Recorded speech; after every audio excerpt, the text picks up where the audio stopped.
बहुत समय पहले एक छोटे से गांव के पास एक पुराना महल था जिसे लोग भूतिया महल कहते थे।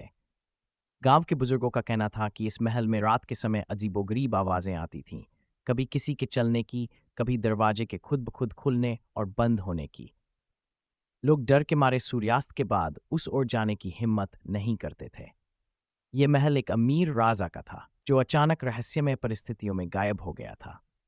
कहा जाता था कि राजा का एक विश्वासपात्र मंत्री उसे धोखा देकर उसकी हत्या कर चुका था और महल का खजाना हड़पना चाहता था।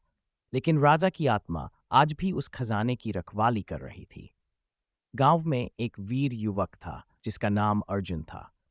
वह इन कहानियों पर विश्वास नहीं करता था और इस रहस्य से पर्दा उठाना चाहता था। एक दिन उसने तय किया कि वह रात में महल में जाकर सच्चाई का पता लगाएगा। रात होते ही अर्जुन मशाल लेकर महल के अंदर पहुंचा। वहां उसे अजीब सी ठंडी हवा महसूस हुई।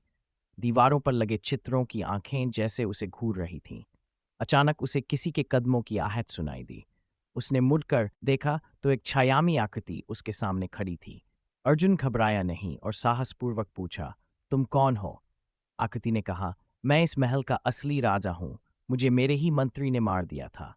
मेरी आत्मा तब तक इस महल में भटकती रहेगी जब तक मुझे न्याय नहीं मिलेगा। राजा ने अर्जुन को खजाने का रहस्य बताया और कहा कि वह इसे गांव के लोगों के भले के लिए इस्तेमाल करे। अर्जुन ने गांव वालों को इकट्ठा किया और राजा की आत्मा को शांति दिलाने के लिए एक अनुष्ठान करवाया।